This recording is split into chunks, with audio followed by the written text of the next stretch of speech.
Welcome back, literary slummers, to another episode of the Slummer Reading Spectacular of HateRead. I'm one of your Animorphs, Em. And I'm another of your Animorphs, Anna. Every fortnight during this summer, we will be reading and discussing one of the books in K.A. Applegate's Animorphs series, which, let me tell you, is going a lot better than we thought it would. Man, I thought this was like a dumb joke that we would laugh about and joke about, but I am very deeply invested in the lives of these characters. They are all my sweet little babies, except Cassie and Jake. I would say even Cassie is my sweet little baby. She's just like the one that I'm like, oh, Cassie's my special baby who's gonna stay at home with me while the rest of the babies go out and play in the park. Jake is a trash baby though, and Jake is a garbage baby. I wouldn't mind if he died. I really kind of honestly like that would be. I don't think this book series is gonna go that far. Although after this one, I don't know. Yeah, who knows, dude? But that would be a great like. Jake really is primed to die in the middle of this series. Like that would be a good. Like, stakes are raised. The leader is dead. What do we do now? Because Jake doesn't actually. Tobias steps up. Exactly. Jake doesn't actually matter, but we have this like, he symbolically group matters. Narrative of him mattering. Yeah, they're doing really a lot of work to convince us that Jake is important, and I'm not buying it. I'm not buying it, Animorphs. I'm not. Everybody keeps saying, oh, Jake is, and like some of them even put it in quotes. They're like, oh, Jake is the leader, I guess. Leader. But everyone says it, and no one ever agreed to it, and Jake doesn't seem interested in it, and Jake is also bad at it. So like, I don't understand why Jake is the leader. And they all kind of, all of them give reasons for it. Like, oh, Marco's like, oh, Jake was so serious, and that's why he's the leader. And Cassie's like, oh, Jake is always has a plan. So kind and has a plan. That's why he's the leader. I'm like, no, these aren't true. Not my leader. Things about Jake. I didn't vote for him. Yeah. He continues to be garbage in this book. And you know what? We didn't mention in our last synopsis or our last discussion of the last book, but like he spent the whole time being like, Cassie, this should be your decision because you're the one having weirdo dreams. I'm like, why are we even calling you a leader then, Jake? Like, exactly. Ugh. Go away. Stop morphing. Get stuck as a slug. Man, that'd be great.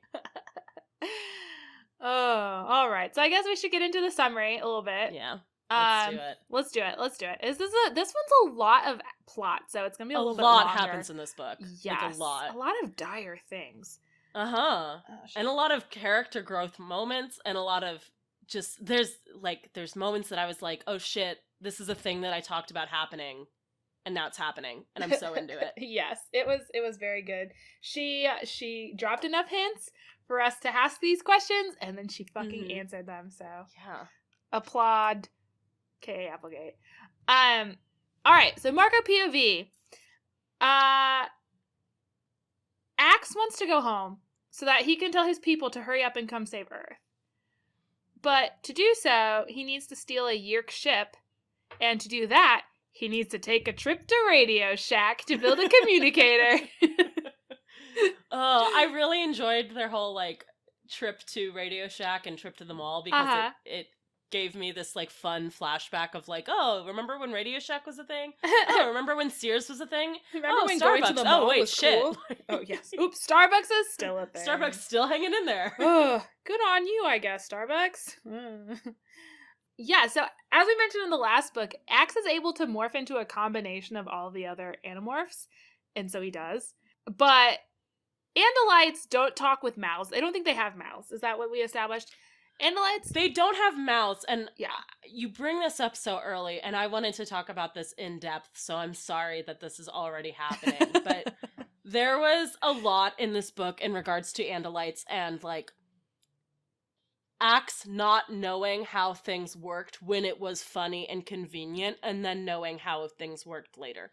Like, so the mouse thing, he's like, oh, Andalites will have mouths, so he keeps, like, trying to talk and, like, just keeps repeating syllables because he likes doing it. Which, like, okay, but also... There's a time and place, Axe! There's a time and place. It's not like these other Animorphs turn into dogs and are, like, running around going, bark, bark, bark, bark, bark, bark, bark. Like, you need to chill.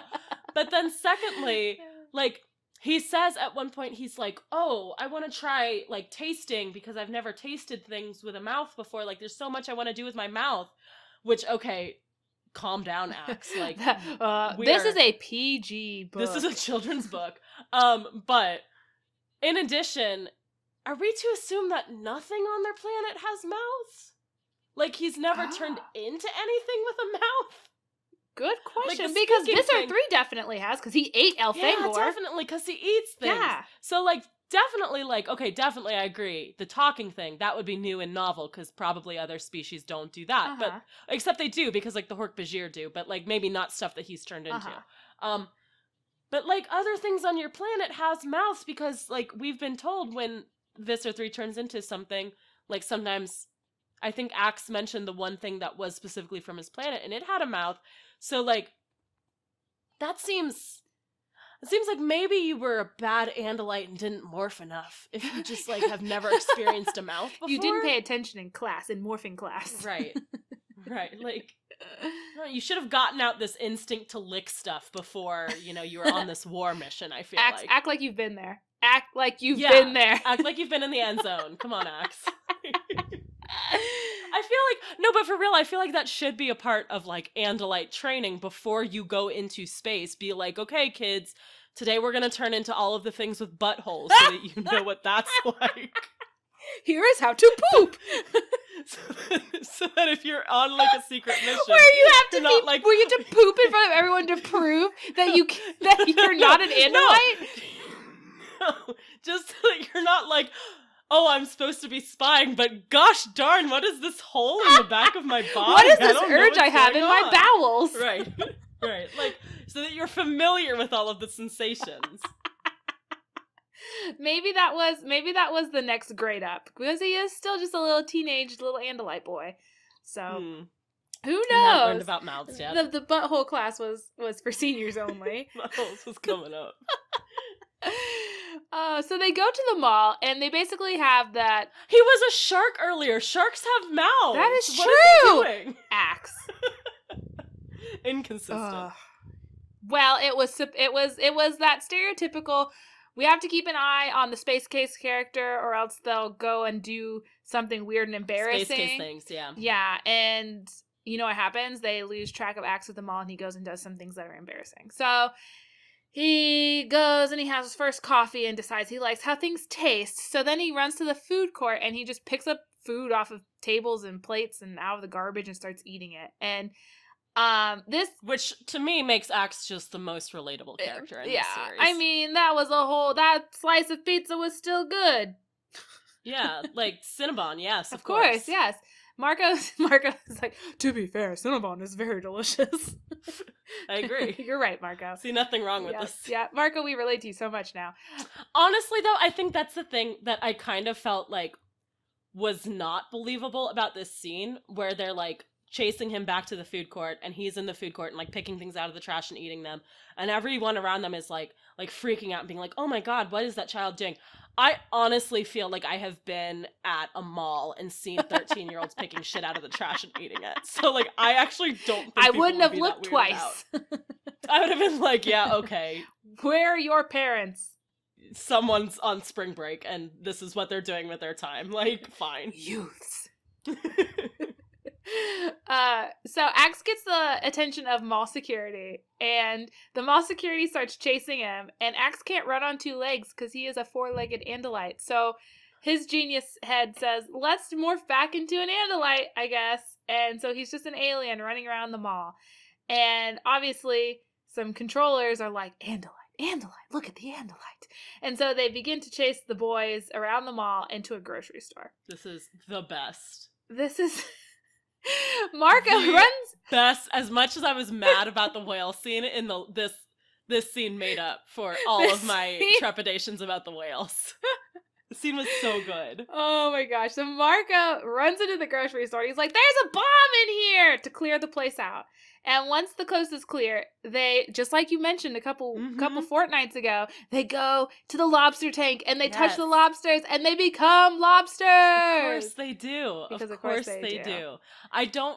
I don't know that I believe that a grocery store would have a lobster tank the size that is described in this novel, but very true. I'm willing to let it slide because, yeah, thank you. This is good problem solving. Thank you. This is what we wanted ages ago. This is what I wanted.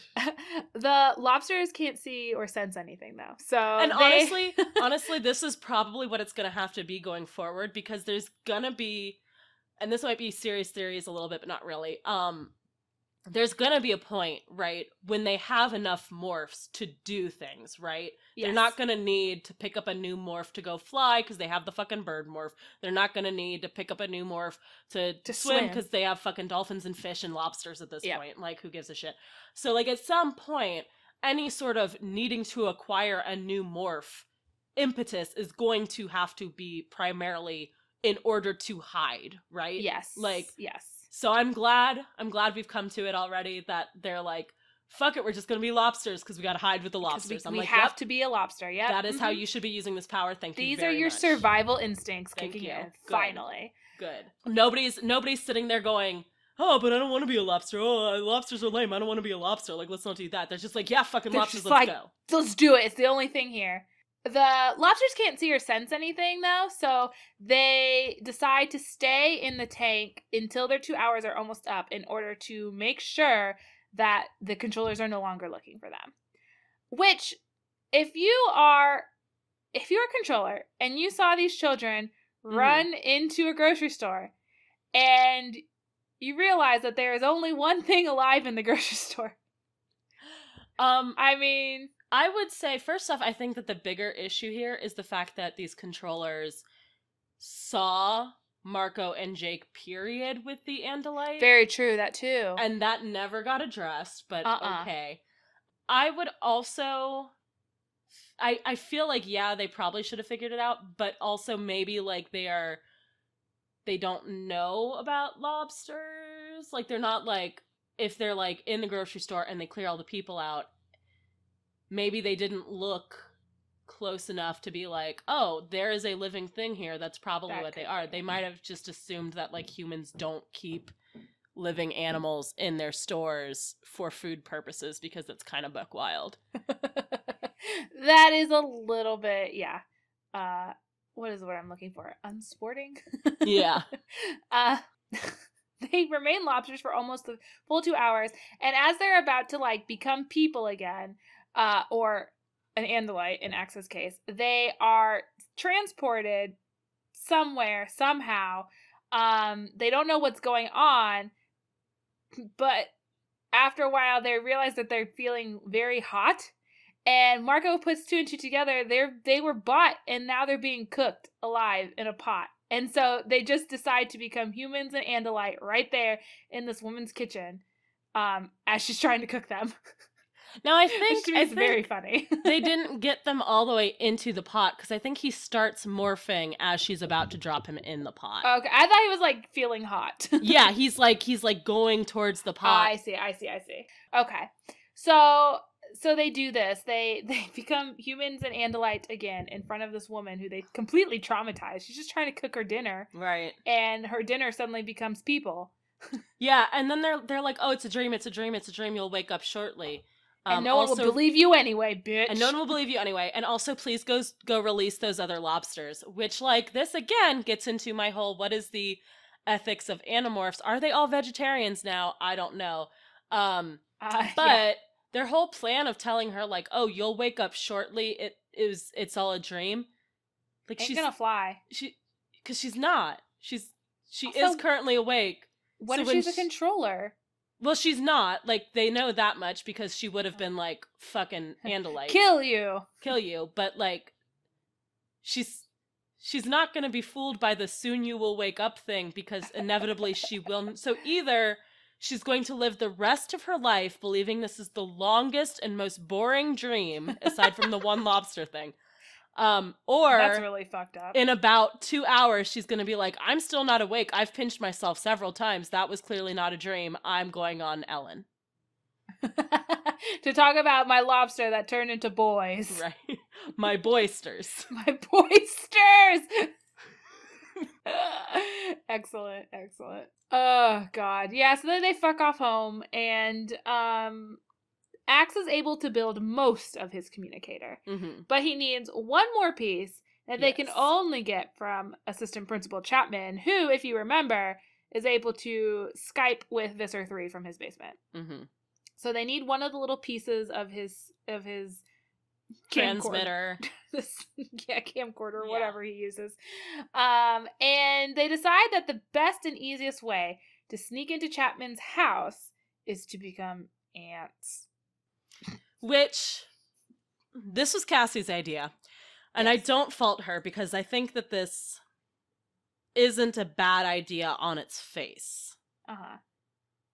I think someone should have been like, let's think this through. And that someone should have been Jake, because Jake has had experience being a fucking bug before and knows some of the issues that would come with it. Uh-huh. And he's just like, oh, it's fine. I've been a flea. It was fine. And it's like, but it wasn't, Jake. You were useless as a flea. Do you not recall? Yeah, it was actually pretty awful. But he was like, and then he also admits to, like, he drank Rachel's cat blood, which, like, wow. Yeah, that was a lot. I would have kept that secret. Yeah, I probably wouldn't have shared that with the group. But then as they are going into the house, they, like, use these tunnels, and they're like, because they get in, well, I guess I kind of skipped ahead a little bit, but they get into that's fine. Go ahead. ant form, and they're, like, freaking the fuck out, and they realize that it's because ants are, like, a colony and, like, not really individuals. Hive mind sort of deal. Yes. But they start using their little smelling powers, and they smell enemies as they're going into these tunnels into the house. And Jake is literally like, it's probably okay. Let's hope they're not in there. And I'm like, go fast. You are a bad leader. This is bad. Like, there's no, every step of this plan. This is not excusable, Jake. The thing is, they have these, like, arbitrary time limits of 2 hours when they're in animal form. And that, yes, okay, that does mean that there has to be some haste when they are in the middle of a plan that has to happen right then. But this plan did not have to happen right then. They could have been like, let's dip, give it a few minutes, change back into humans, figure out a different plan, become shrews or something. I don't know. Become shrews. This is clearly not safe. Like, there's no reason to keep doing the unsafe things when they don't have, like, that hard time limit of, like, we have to do this or else someone has been captured and they'll die or whatever, you know? Exactly. Yes. There was definitely time to stop and think about these things. I mean, like, yeah, they want Axe to be able to tell more Andalites to come to Earth, but like, if that happens in, you know, if he gets his ship in 10 minutes or in 2 hours, that's not going to be the time difference that makes or breaks this. Like, you know? Versus, like, if you guys get eaten by other ants, like, y'all are fucked. So, like, maybe pump the brakes and think it through. They sneak into the house, and as we've alluded to, everything goes according to plan until they decide to come out of the house. And this is when the scent of the enemies becomes stronger, and this suddenly was the enemies most are fucked there. up thing I have ever read in my life. This is disgusting and awful. This was horrific. I cannot imagine being a child reading this book. I'm not trying to be, like, clutching my pearls, but honestly, I would have had nightmares for years. Absolutely. This was brutal. So imagine 6 tiny ants. Mm-hmm. Suddenly, is it 6? No, there's probably 5 of them because Tobias can't ant. But so 5 little ants all walking in a line, and then all of a sudden, a massive swarm of an entire colony of ants arrives and begins literally tearing them apart. Mm-hmm. And spitting, like, acid on them, I guess, is what ants do. And the children, like, Margot talks about how he can feel, like, his arms and legs being ripped away and his thorax being bitten into. And they're all, like, mind speaking to each other and, like, screaming out. And at one point, one of them is just like, oh, my neck, my neck, my neck. Like, presumably got, like, their head bitten off. Like, I don't even know. Like, which you would think that would be, like, endgame for Animorph, like, if the head gets separated from the body. It's not for ants, though, because, like, ants still... Oh, shit, yeah. Ants, the head is still alive for a little bit after that happens, so as long as they morph back, they're good. Ants and chickens, man. Yeah. Your 2 safest morphs, ants and chickens. Nothing can destroy you. Yeah, so finally, I don't remember which one of them it was that mentions this, but they decide that it's a good time to morph back into their human forms.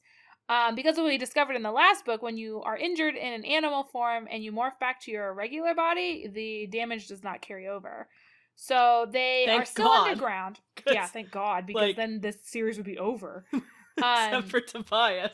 Except for Hawk Boy Tobias. Always safe. So they morph back into their human and Andalite forms, and they're A-okay. Like, they were underground, but they kind of burst through the ant colony, and somehow they managed to hold on to this little tiny, like, microchip piece that they needed. I don't know how that didn't get lost in this kerfuffle.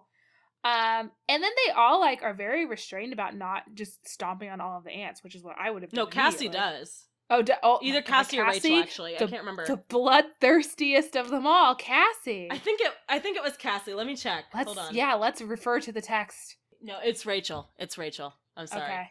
It says that Rachel stomps the ground back down to, like, flatten it so, like, it doesn't look strange.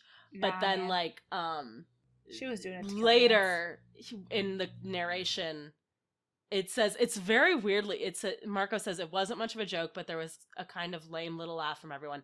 And Rachel stopped stomping the ants. I mean, the ground. So, like, it's like they were all trying to pretend that Rachel was stomping the ground to, like, as, like, a logical thing, but really she was, like, trying to kill these ants who had just fucked with them. Yeah. It's, like, real fucked up. Incredibly so. This whole scene, yeah, like you said, it was very traumatizing. And then you can understand why Marco's next decision is, he says, the mission to get Axe a ship is going to be my last mission, because I cannot die. If I die, my dad will be even more sad than he is, because his dad is currently unable to cope with the death of his mom, assumed death of his mother, because her body was never found. Because she drowned at sea. Yeah, so 2 years ago... I was just going to make a reference to Message in a Bottle, but never mind. But so 2 years ago, I don't know if we've talked about how she had died, or just the fact that she was dead. But... I did want to talk about it in the last episode, because it comes up in the last book for the first time that she had drowned, because Marco's like, I don't want to do the dolphin thing because my mother died by drowning. And then he nearly, that's why he was my most valuable morph also, because he got his, like, shit bit out of him and nearly died the same way his mother did, and like his mother might have. Probably very traumatized by all that. Very true. I forgot about that. Yeah. So Marco's mom went missing 2 years ago while on a boating trip. A body was never found, and they're like, why would she go out to sea at that time? It's very uncharacteristic of her. I don't know, man. Weird. So the dad cannot cope with the death of Marco's mother, and he kind of has become, like, he's very depressed, and he quit his high-paying engineering job because he just couldn't focus at work, and they live paycheck to paycheck now. And Marco, he even says, like, he reflects, like, I didn't just lose my mom, I lost my dad too. So Marco is dealing with some heavy shit, and I'm sorry that I ever insulted you, Marco. Like, yeah, Marco's you're a good boy. Marco's got legit reasons for the way that he is. He's obviously uses humor to cope, like, hardcore. Which we kind of see how that comes out a little bit later when Rachel gets into a fight at school and he intervenes, and, like, then they all get taken to the principal's office and he, like, uses humor to kind of, like, diffuse the situation.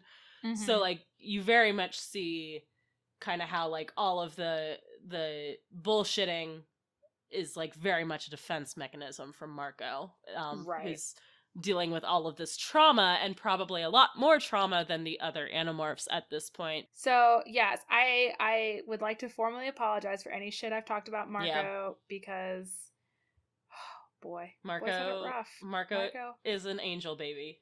Yes, we love you, Marco. We love you, Marco. Sorry.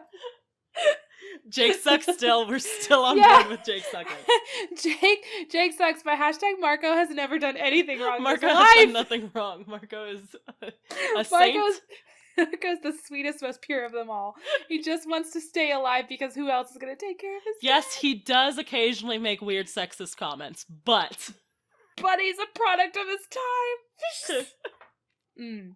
So he tells, I don't know if he tells just Jake or if he tells the whole gang that helping Axe steal the ship will be his last mission. He's never going to be an Animorph again. Which I think it's really funny, because earlier in the whole, like, Axe mission to the mall, someone says, like, I think Jake says, like, everything's going well so far, or something like that, and in his narration, he's like, oh, as soon as I knew that, I knew it was gonna be, like, tits up on this mission, because, you know, like, as soon as, if you say something like that, you know, and I was like, how is Marco so aware of, like, tropes and, like, the meta of everything, but then he doesn't realize that saying something is your last job is going to doom that to go horribly wrong.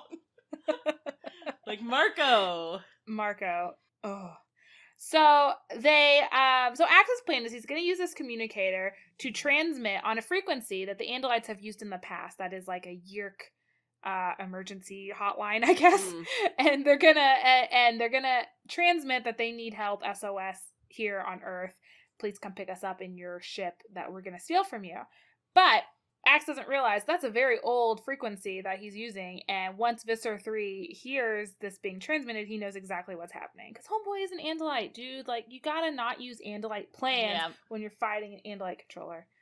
Axe, you young, naive idiot. So, you beautiful idiot. That's the other thing I wanted to point out idiot. In this book. Everyone is, like, weirdly into Axe, and they, like, are, like, at one point... He's so handsome. Yeah, at one point when he's in his Andalite form... It's super bizarre because Marco's narration says that, like, Rachel and Cassie think that he's cute. I wouldn't know anything being a guy, which, like, if you, but, and then it kind of goes on to, like, compare him to, like, puppies and kittens, so maybe it meant cute in that sense, but then it's like, but then why would you being a guy have anything to do with that? So I'm like, are they claiming that, like, Cassie and Rachel want to fuck this Andalite? Like, I don't know. It's very weird. I don't know. I think Jake just won't admit it yet. Oh yeah, for sure. There were still many moments in this where I was just like, Jake and Axe. Less that than the Marco Cassie ship, which also very much in this novel. There was, like, a moment where we haven't gotten to it yet, actually, but, like, some stuff is breaking bad, and Jake and Cassie, like, nuzzle each other, and Marco is like, man, I saw that and I was so jealous of their like love for each other. I'm like, nah, of the fact that they had each other. You would have banged Cassie, we know, it's fine. Yeah, you're gonna be at odds with your best friend Jake over it. Yeah, it's fine. It's 100% Marco Cassie. Massey? Massey. Carco's much better.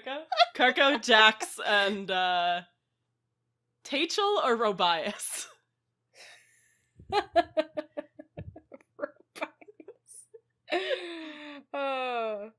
So Visser 3 captures all of the morphs. The Animorphs, so they have, in the meantime, they have morphed into their toughest morphs. They've into their predators, I guess you could say, except for Rachel's an elephant. But so we got Rachel the elephant, Cassie the wolf, Tobias the hawk, still, because he can't do anything else. Yeah, obviously that goes without saying. Marco the gorilla, Jake the tiger, and then they've decided, because Axe only has, like, an ant and a tiger shark, like, they couldn't be fucked to go to the zoo and get him something more powerful. They're like, you just stay an Andalite, I guess. Like, okay. He's like, all right, I'll go along with your plan, Prince Jake. It's very good. I will say, though, I think that it does work out for them in the sense that it cements Visser 3's belief that they are all Andalites. Mm-hmm. But I guess he doesn't really have any reason to not believe that either. So, like, you know. Exactly. They could have used another more powerful morph, but it's fine. It's fine. What happens, happens. So he captures all of these animals in an Andalite and takes them all the way up into outer space, way above the Earth. And he's going to introduce them to Visser 1, who is a more powerful Visser in the Yeerk army. So it goes numerically from 1 to 47, I think, or some other like random number. It was not like an even number. And there's some beef between Visser 1 and Visser 3 because Visser 3, the Andalite, hates that Visser 1 is a human controller. Was it just that it's a human controller, or was it just that Visser 3 wants to move up the ranks? That could be too. And Visser 1 is higher up. But then, I mean, like, what's the deal with Visser 2? I don't know. Maybe we'll get into it later. Yeah, what is Visser 2? What's Visser 2? It's probably some butthole monster. Who knows? A lot of buttholes in this episode. Visser 2 is a whale. Visser 2 is a whale. everyone is very sad and captured, and then Visser 1 walks on board. And guess who Visser 1 is, you guys? Wait. Before we get to Visser 1, I just want to say, because I brought it up earlier. Hold your guesses. This is another instance of Axe not knowing shit until apparently he does. Because earlier, when he had been, like, morphing into human form, he's like, clothing? What is clothing? I've never heard of... Does shoe go on head? I've never heard of materials encasing your body. But then, in this scene, they're, like, assembling the army. Everybody's, like, there to, like, see the prisoners, and they're all, like, in ranks, and they're like, oh, some of them are wearing red and black, and some of them are wearing gold and black, and fucking Axe over here is like, oh, yeah, it's a uniform. My brother told me about it. Like, the different Vissers wear different uniforms. I'm like, oh, so you do fucking know what clothes are, So you know what clothes are, you liar. No, Axe, we love you, Axe. We love you, Axe. You're a baby. You're a precious baby. Just like everyone except for Jake the garbage baby. Jake, oh, we hate Jake. Okay, so do you remember when I asked you to guess who Visser 1 is? Well, you guys, I'm going to tell you right now. It's Marco's mom that's not really dead! I did not see this coming, and that might make me seem very stupid, but I will say, I don't think that they hit the Marco's mom thing in a way that was like, oh, she disappeared under mysterious circumstances. Yeah, it was just like a side note. Yeah, it was just like, oh, I'm so sad my mom's dead. And I'm like, oh, yeah, that's legit. Oh, you know, like, it was really hard because we'd never found the body. I'm like, yeah, that would be hard.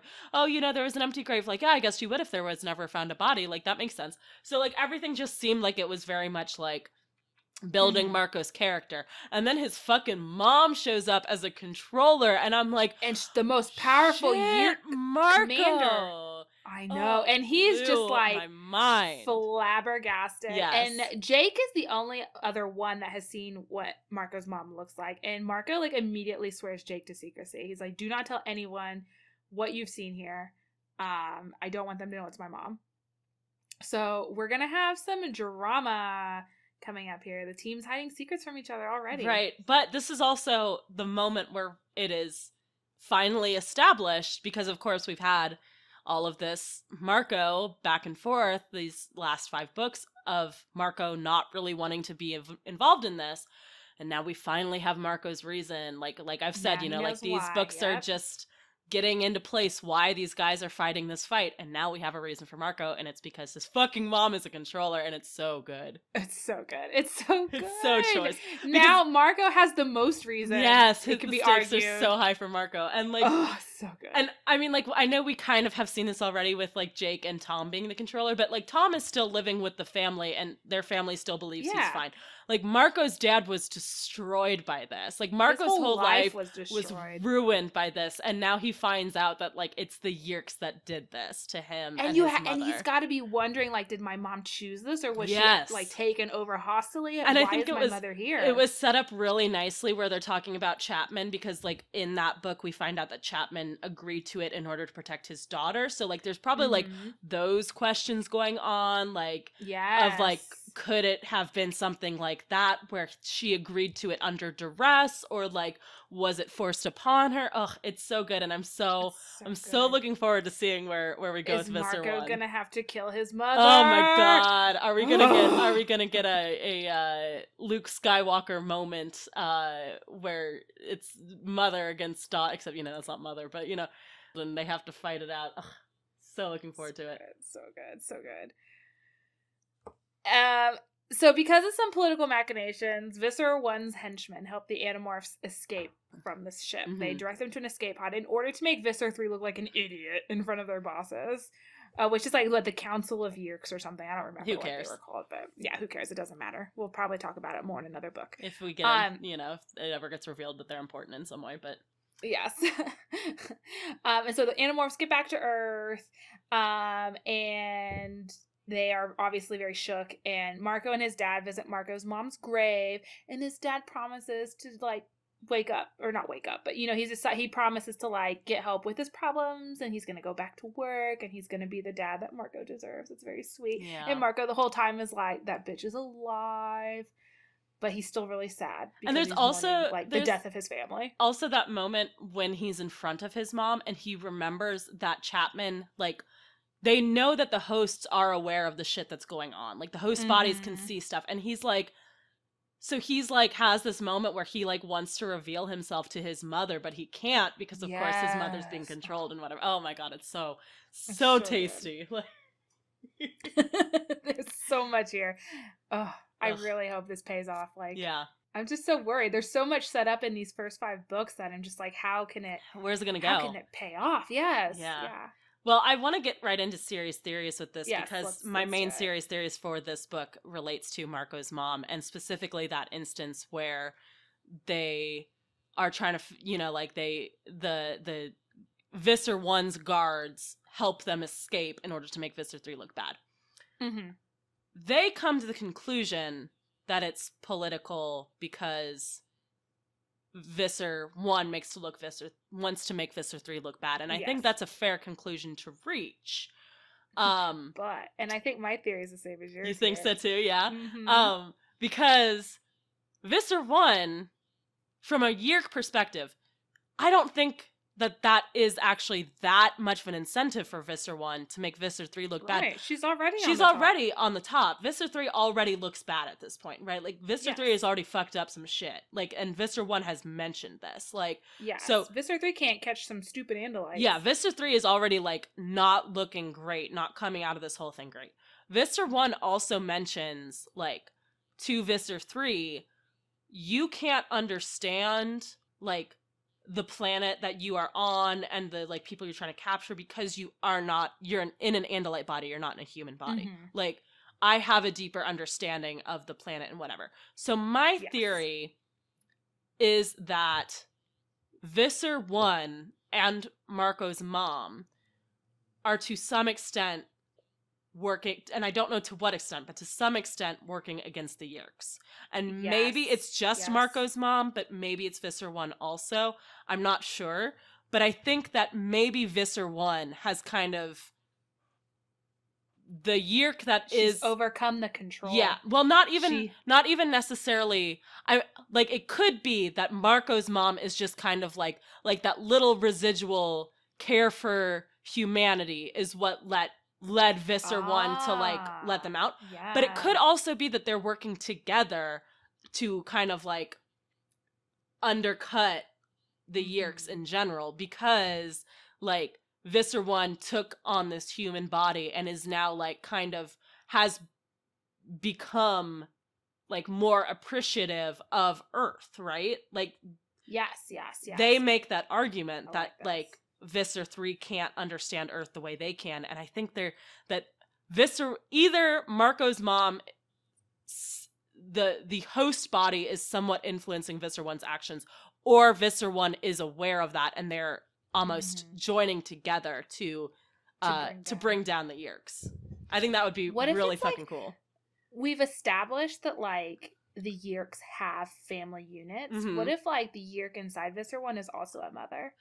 Well, and I mean, like, I definitely think there's something to that of, like... Yeah. I think that, like, I would very much like to see and I mean, this might be asking too much of this series, but I would very much like to see, at some point, Yeerks who are not straight up evil, and who are, like... your everyday Yeerk, man. Well, not even... Or a Yeerk resistance. Yes. Because I don't like... That's one thing that bothers me a lot about kid lit in general, is that a lot of times there is a tendency to try to simplify things like that. Mm-hmm. A whole race. Where this is just the evil race. And it would be nice if we have some level of depth to it. And I think Visser 1 would be a really easy way to kind of get into that because of the connection to Marco's mom. That'd be super great. Yeah. But I don't think it's necessarily that Marco's mom is it could not be that Marco's mom is influencing it because she wants to protect Marco, specifically in that instance because she didn't know that it was Marco. Mm-hmm. So I mean, like, it can't be like just a mother's instinct thing there. Well, to save her son from being, I don't know.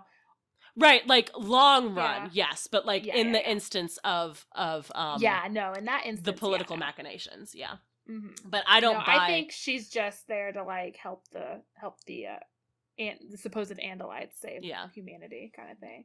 Yeah, no, I also agree. I think she's some sort of, and again, I know I have read these books, but it has been like 20 years since I probably picked up the last one that I ever read. Oh God. And so I don't remember what happens. But I do think that there is some sort of like double agent thing going on here. I think that would be very cool. It would be great. Because it's such a flimsy excuse. Like you said, Visser 1 doesn't need to make Visser 3 look any worse than he already does. He has been outsmarted by these children for 5 books now. And notably, Visser 1 and Visser 1's guards are not the ones who say that is why they're doing this. It's just the conclusion that the Animorphs draw from the info that they have. Because, I mean, like, from the info that they have, that is the most reasonable conclusion. But I think from us... this is the first time that I'm saying one of these theories, and I actually think it might be something. Like, every other time I've been kind of goofing, although I still do believe that Tobias is dead. But this is the first time that I'm like, okay, there is something there. Like, this moment was too weird. I agree, 100%. Yeah. I'm very excited to see where the series goes from there, because it was like, this is a children's science fiction series about how a group of ragtag kids is going to save the world, but now it's just become like really dark and personal. It's not just like we have to save the earth for earth's sake. It's like we have to reclaim my brother, we have to figure out why my mom is with the Yeerks, we have to love horses, like it's very personal for all of them now. Yeah, I think it's very well done. And like, it's so like I said, it's so weird. When I went into this, I thought, I know what this series is, because, like, I know the general premise, and I've read this type of series. I read this type of series as a kid. Everybody who grew up in the 90s has read, if not the Animorphs, you've read one of these long-ass series where everything is very formulaic and repetitive and whatever. But, like, this was not at all what I was expecting. Like, there is character growth happening in each of these books, and it's very, very smart to set it up this way, where we have these, like, motivations kind of like being teased out in these first few books. And I don't know, I am a little concerned that as we go on and it becomes one of these long running series, it might become a little bit more formula once the ghostwriters step in. Yeah, there's also that. We haven't even talked about the fact that eventually this series is going to be taken over by ghostwriters. Though I did read that, like, K.A. Applegate did still step in and write, like, a few of the more important books herself, or her and her husband, I guess, wrote them together. But she outlined the whole series and just said other people write it, so I don't know.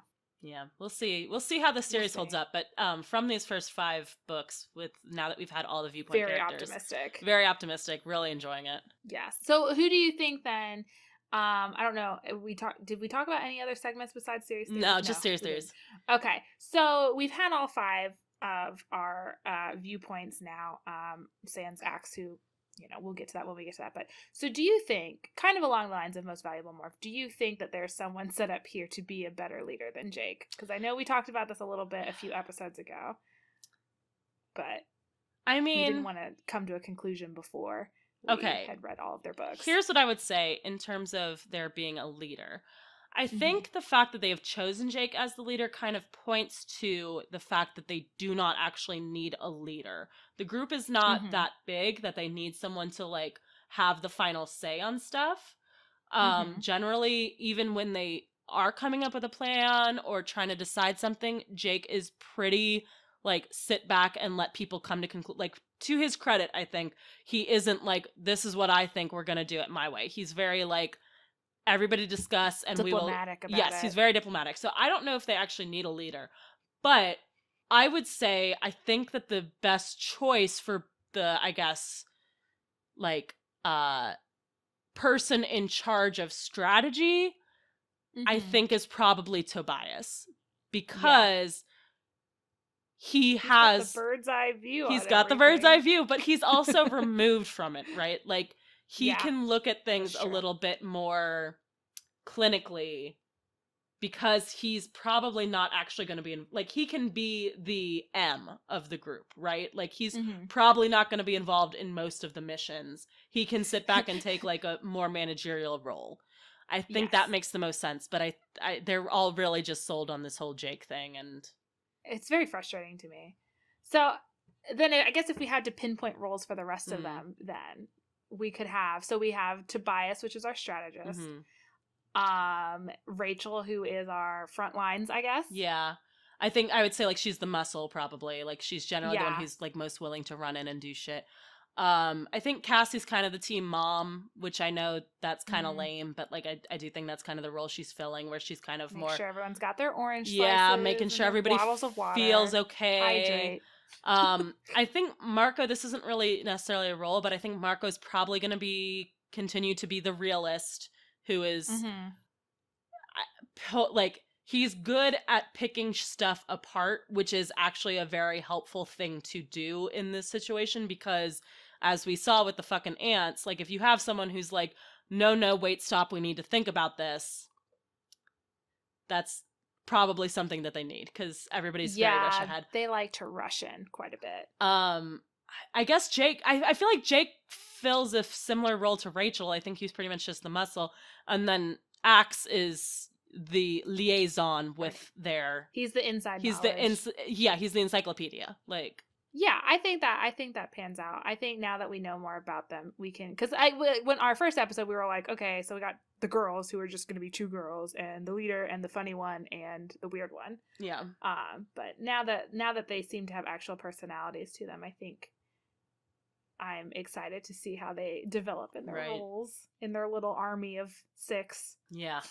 So do you have a most valuable for this book then? I think probably Marco. I mean, I know we've said before, or I've said at least before, it's a little lame to like default to the viewpoint character, but I do think that, like, in terms of morphs, he went through a lot. In terms of like morphs, like, all of them were pretty equal. He was present for all of the morphs, which gives them a little bit of an edge.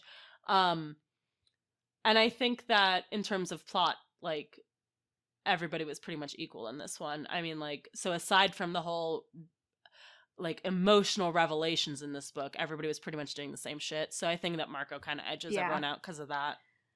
I agree. I think Marco wins most valuable morph. And I think probably because also he did come to that realization of, like, yeah, there is a purpose to me doing this. So yeah, he had the most growth.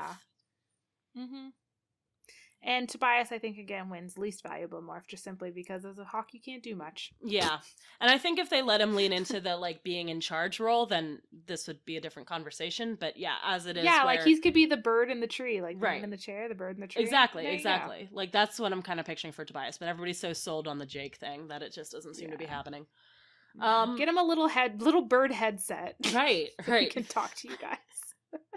Well, to be fair, he doesn't need a bird headset. They have telepathy.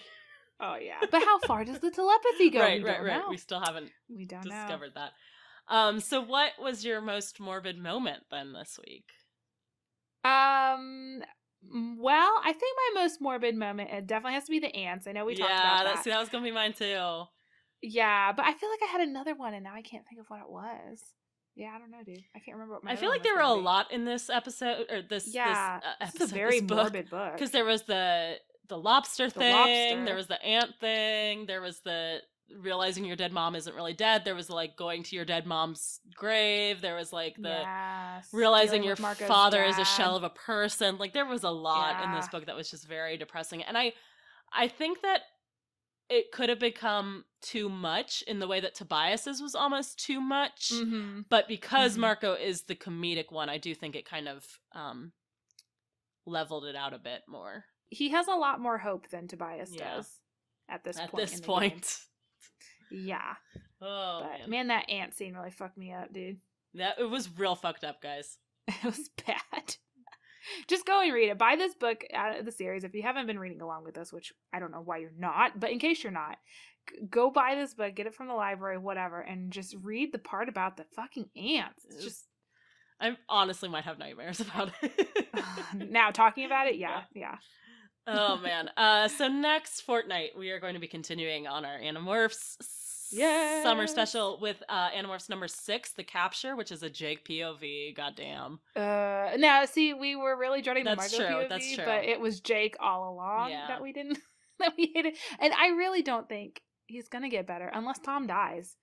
Like, that's the only scenario I can come up with where I think, like, Jake would have more, like, because then he would, like, fall into his despair and have to, like, climb back out again and find another reason for fighting and living. I don't want to read that either, though. It's just boring. Yeah. Jake, Jake, you're garbage. Jake's garbage. I don't know if there's anything we can do to fix Jake. I hope I don't have to apologize for this, maybe for we calling will. you garbage, Jake. Maybe we'll find out that, like, Jake has actually been a controller this whole time and is, like, deep cover, and that'd be fun. Yeah. Something to make deep state Animorphs. Something to make Jake interesting. Oh my god. All right, so next fortnight, check it out. In the meantime, if your mother was lost at sea, or you've got a book that you'd like to suggest that we read, or you just want to talk about Animorphs, no spoilers though, please, you can tweet at us at HateReadcast on Twitter, or email us hatereadcast@gmail.com. We love hearing from you guys. We would love to. Really if you guys send us emails and you're okay with us reading them on the show, we probably won't be doing too many. If it's an email with a recommendation in it, we'll be saving that for when we're going to actually read the book, because we do have them all on the list. If it's just like an email that's just like a fun thing about Animorphs, or like if you have a story about reading Animorphs, or an anecdote about being a yerk or something. Yeah, anything like that. And you're cool with us reading it on the show, we are happy to do that. We'd love to do that and interact with you guys. So hit us up. Please do. We are also available on all of your favorite podcast aggregating platforms. So if you haven't followed or subscribed to us on one of those, you definitely should, because why are you going out and manually finding this podcast when it can just be delivered to you automatically? Yeah, that seems like a lot of work. Person, it's 2019. Automate everything. Gosh dang. And if you use Apple Podcasts, we'd be really appreciative if you gave us a 5-star review. And if you don't use Apple Podcasts, you can still review us anywhere that accepts podcast reviews, or you can tweet out about us, or you can yell out your window, like JG Wentworth 877 HateReadcast now. Or, put your yerk body into someone's brain and force them to listen to our podcast. Yes. Oh my gosh. Yes. All you little slugs out there, go spread the good word of Hate Read. Every 3 days, I have to return to my headphone pool so I can continue listening to the HateRead podcast. In the words of K.A. Applegate, to be honest with you, I don't even remember what Tobias looked like back then. Burn on Tobias. Burn on Tobias hardcore. I love it.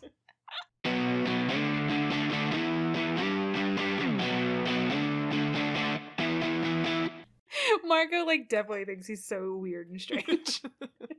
It really casts Tobias in a different light, how much Marco fucking hates him.